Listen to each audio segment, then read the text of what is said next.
I couldn't bear the thought of being trapped with a man who looked at my pregnant belly with such disdain, as though the very sight of me at 9 months filled him with revulsion.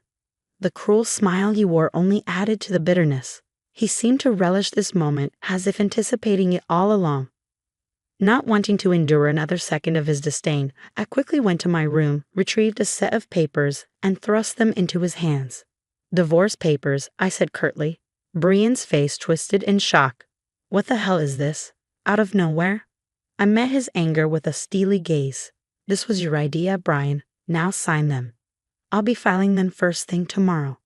My voice didn't waver, even as his face flushed with fury. "You'll regret this," I added, my resolve unwavering. "Watch closely, because you'll see what it's like to be treated the way you've treated me.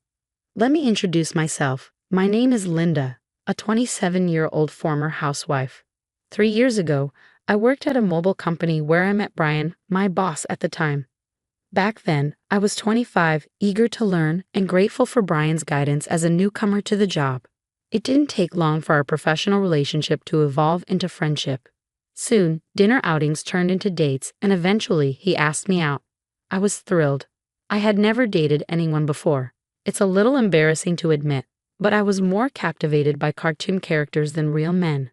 Yet seeing my friends marry one by one, I felt pressured to find my own partner.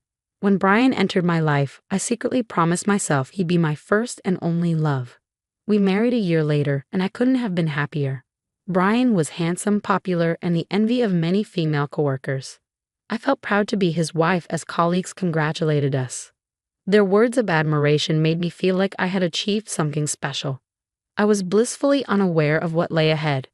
The day after our marriage registration, Brian dropped a bombshell. "You're married to me now, so you'll quit your job, right?" he said nonchalantly. I stared at him in disbelief. "I've already informed them," he added with unnerving finality. "What? But you never mentioned this before." I protested, caught off guard. Brian's stern expression silenced me. "Starting tomorrow, you won't need to go to work. I'll handle the handover." His words were like a guillotine slicing through the life I'd built. The decision had been made without me. Brian's role as my former boss made it even harder to argue. Reluctantly, I quit my job without saying proper goodbyes, determined to make our marriage work. At home, I threw myself into household chores, preparing Brian's favorite meals and trying to meet his expectations. Yet, no matter how hard I worked, he never acknowledged my efforts. I craved even a single word of appreciation, but none came. Without a personal income, I was completely reliant on him, and our relationship started to feel less like a marriage and more like that of an employer and his housemaid. Things took a turn for the worse when I fell ill one day. Exhausted and feverish, I stayed in bed, promising myself I'd catch up on the chores later. Brian stormed into the bedroom, furious. "What are you doing lying there? Get up and make some food," he barked, yanking the blanket off me. "I'm not feeling well," I murmured, hoping for compassion. "Could you handle things yourself today?" His response chilled me to the bone. "Pathetic. You don't work, and now you're lying around because of a little cold."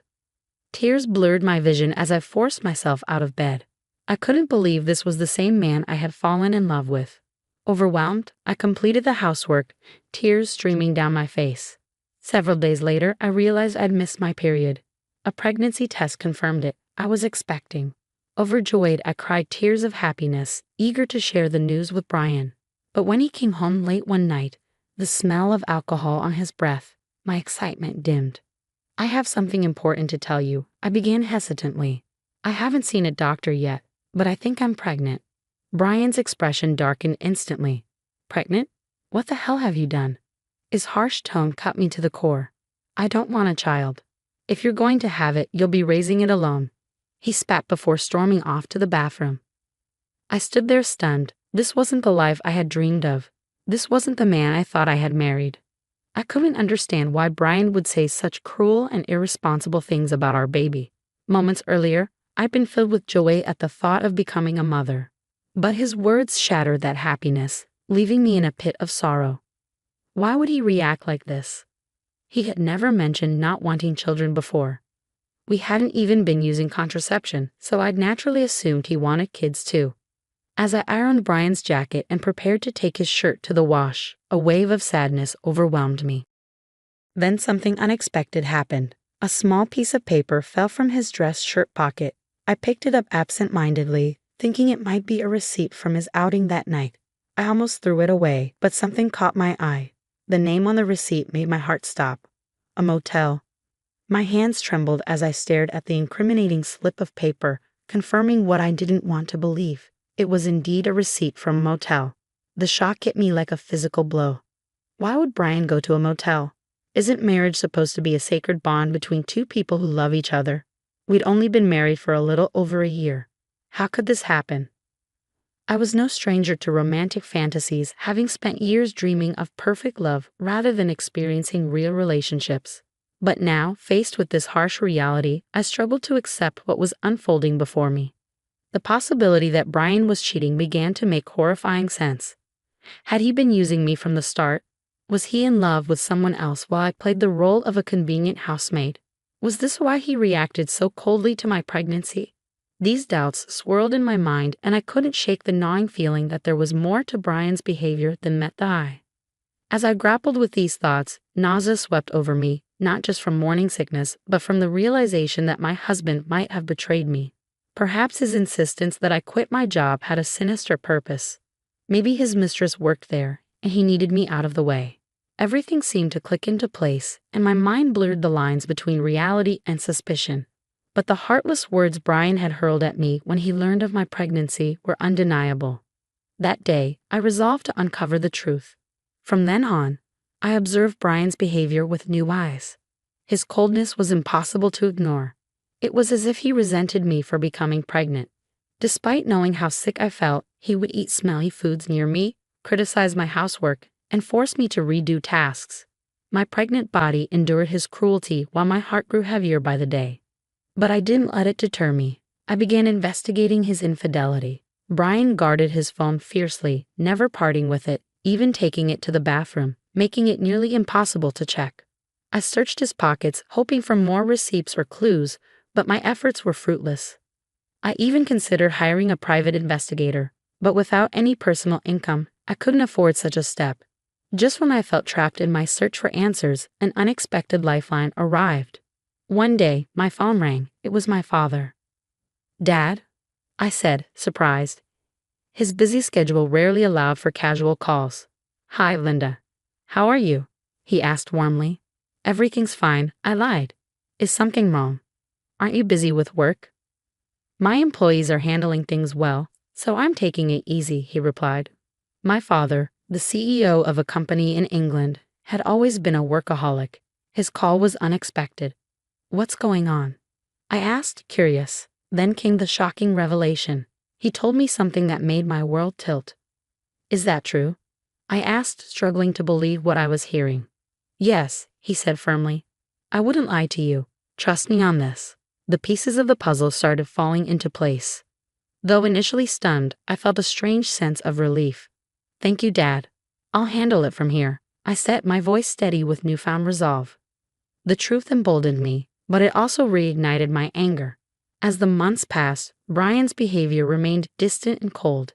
His disdain for me and our unborn child never wavered, and each interaction deepened my hatred for him. At 9 months pregnant, I was always cautious around Brian, living in constant apprehension.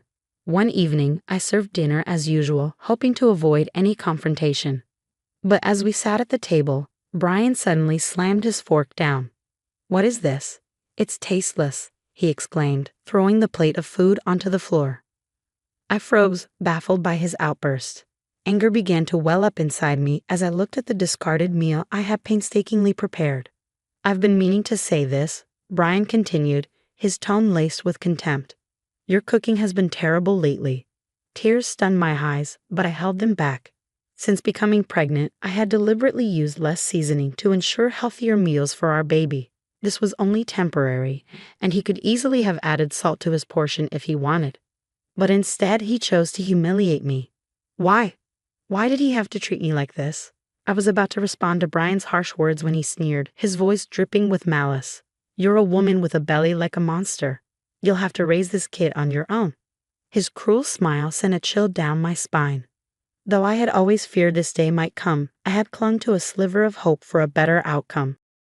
Without hesitation, I went to my room, grabbed a document, and returned to him. "Here are the divorce papers," I said, thrusting the papers in front of him.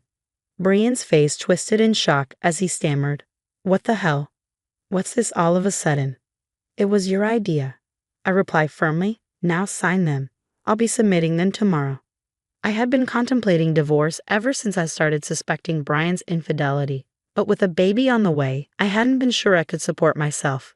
Now, with a new plan in mind, my resolve was unshakable. My determination seemed to provoke him. His face flushed red with anger as he snarled, "Just watch. I'll make you regret this. Do you think you can survive without me? You've got a baby to take care of. You'll regret it." Unfazed, I held my ground. "I'll be fine. Don't worry about me," I said calmly. Irritated by my confidence, Brian snatched the papers and begrudgingly began to fill them out. "Here. If this is what you wanted, take it," he spat. "Thank you," I replied, my tone steady. Brian likely didn't believe I'd actually submit the papers, but the next day, I did just that and left the house. I moved to my parents' home, where my father, recently returned from England, had suggested I stay. It was the right decision. I was fed up with my life with Brian, and my father's support was invaluable. That day, Brian called me 5 times. I ignored every call. Eventually, he stopped trying, and it became painfully clear how little I meant to him. He was probably content with his mistress and might even remarry soon. I resolved to move on from him entirely. 5 months later, I gave birth to a healthy baby and settled into a peaceful life with my parents. Parenthood brought me joy, and for the first time in a long while, I felt truly content. Then Brian called again.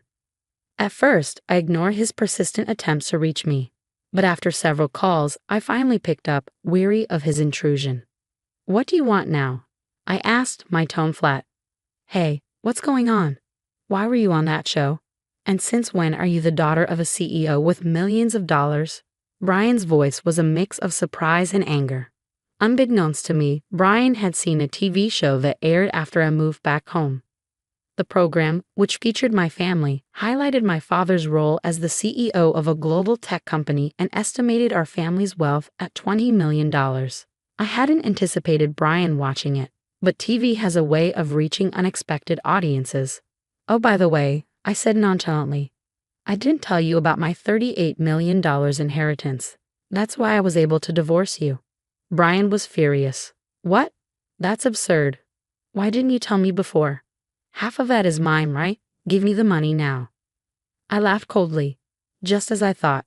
After seeing the show, all you care about is money. Gifts from parents aren't included in the property split. And don't forget your own wrongdoings, Brian. "What are you talking about?" he asked, his voice tinged with unease. "I'm tired of your antics," I said, my patience wearing thin. "You cheated on me, didn't you? With your new wife, your junior from work. You started dating her even before we were married." Brian was clearly shocked. He hadn't expected me to know the truth. "Did you really think I wouldn't find out?" I continued. "My father has connections everywhere, including in your company. I've known for a long time." I paused before delivering my final blow. "By the way, I'll be demanding child support." Brian's anger turned to denial. "Stop kidding. Why should I pay child support? You got pregnant on your own and slacked off on housework. It's all your fault." I couldn't believe I had once loved someone so devoid of common sense. Leaving him was the best decision I had ever made. "Brian," I said with a mix of anger and exhaustion, "do you even hear yourself? I'll have my lawyer handle child support. Never call me again, and you'll never see the child. Goodbye." I hung up and blocked his number, feeling a wave of relief. It was finally over.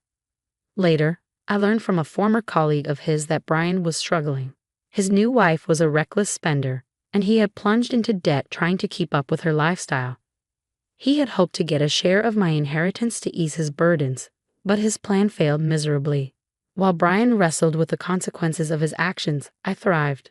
My father offered me a position in his company, promising to pass it down to me one day. I embraced the opportunity, ready to build a future for myself and my child. After all, I am my hardworking father's daughter.